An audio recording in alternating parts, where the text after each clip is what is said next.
Hello everybody! Welcome to the Absolute Art Fundamentals. Today we are going to be looking at forms. Forms, and maybe a bit of what's known as structure. And I should sort out my pen as it's really thick. Let's just kill all of that.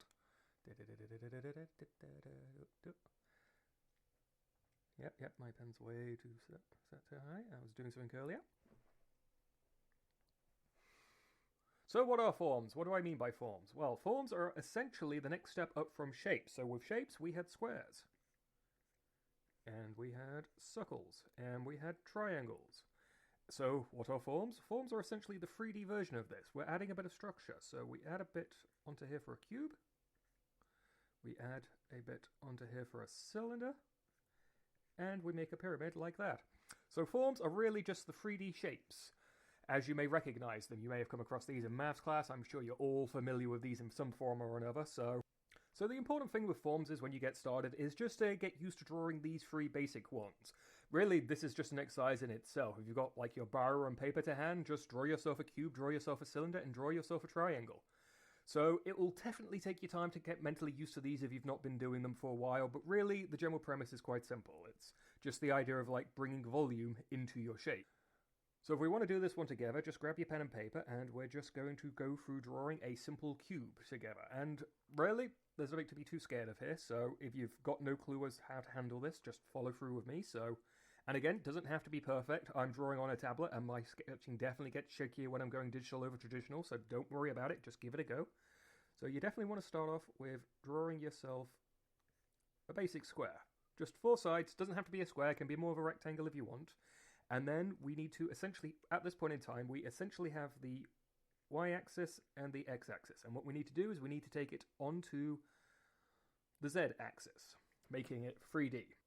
So when we're doing that, all we've got to really do is think of, if we've got to take this line, we've got this line here and this line here, we're just going to draw a diagonal line between them, but only go so far. And you may think, well, that's inside the square. Don't worry, we'll sort that out in a bit. So you need to copy that line, and then you just can copy that line on the side here. But we're also going to do it in each corner in turn.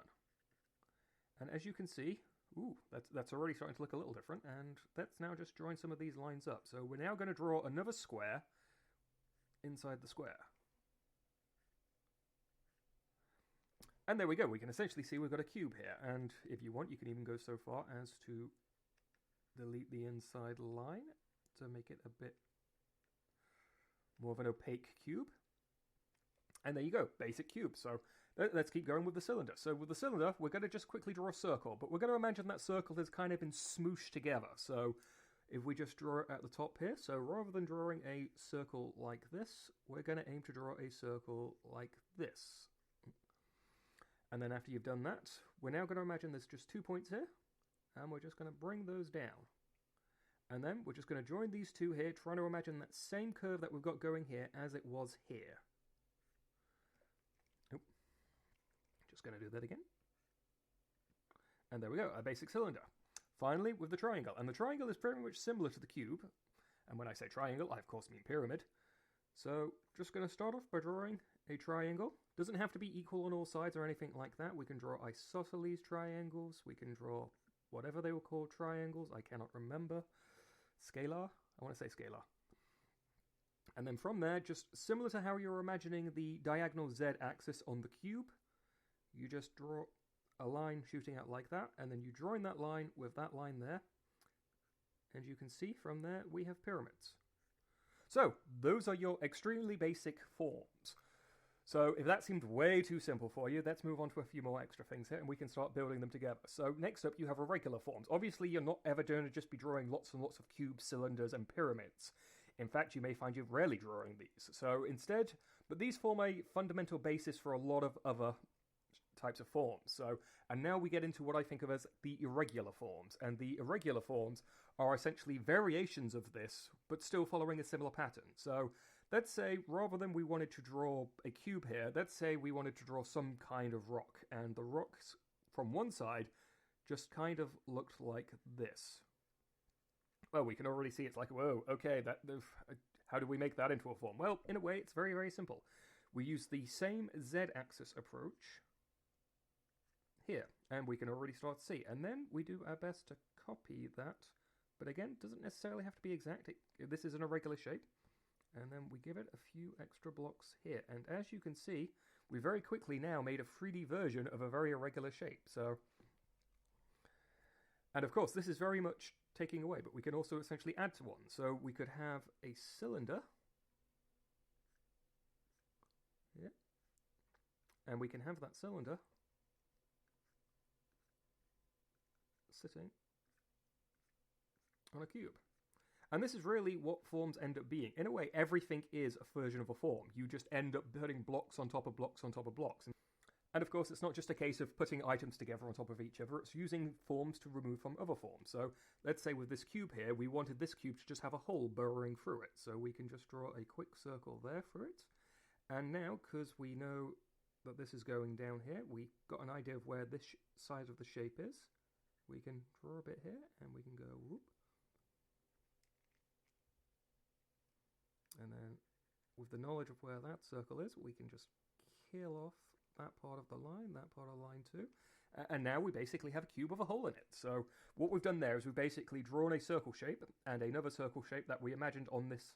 You have to kind of imagine this square here to be its own square further back, essentially, which is essentially what it is. So, and then from there, you draw a circle in there. So this is a very rough version of creating forms. So you can definitely get more precise as you go on. But for beginners, this is kind of where you want to start off. You don't want to be worrying too much about the rigid, making sure everything is in perfect lines and all that at first. You can definitely get to that. So really, you've got to imagine you're just essentially like a kid playing with building blocks and you're just putting them together in various forms. So like you may do with Lego, or simply literally the kids' wooden building blocks, if you think about how you may just like plonk them on top of each other like that, you can essentially build any form you want from this, no matter how complex.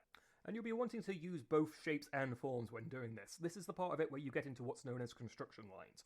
Construction lines are very much as they sound. They are the lines that help build up the shapes around them. So let me show you how you can use shapes and forms to draw something a bit more complex. Let's try and actually draw like a human face. So, and we will knock this away. So if you just want to follow along with me, you'll get a pretty good idea for how I construct human faces here. So to make this a bit more simplistic for everyone, what I'll do, rather than draw an anatomically correct human face, I'll aim to draw something essentially akin to more cartoony anime style one. So mainly because that's the form I'm more used to as well. So we'll start off with our construction lines, and what I usually like to do to draw a face is I draw a smooshed up circle, and then I draw another smooshed up circle by it, and then I add another circle here, and then I go for a line essentially straight across. If you imagine this is the line that would like bisect the eyes through the nose.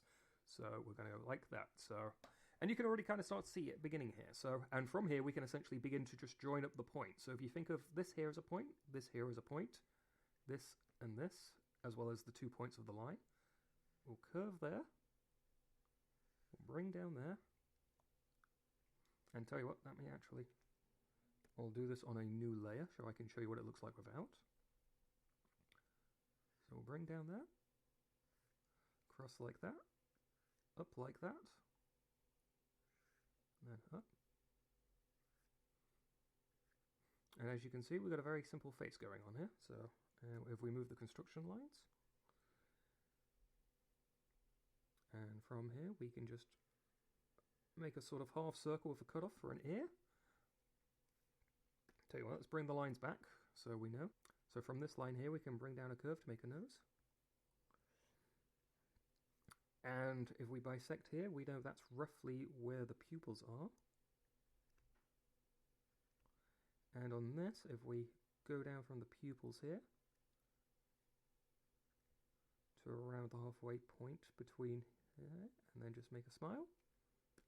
And there we go, we have a very, very basic head.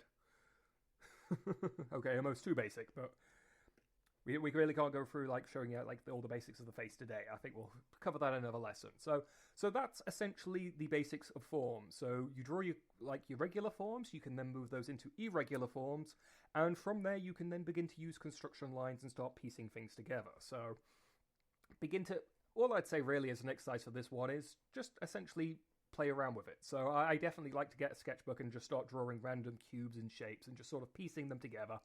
You could try different things, like essentially have 4 cubes with like next to each other perfectly so that they make a hole in the middle of them, and try to depict that hole as well. just play around with it and go on and give it a try. So hope you enjoyed the lesson, so stay tuned for the next one.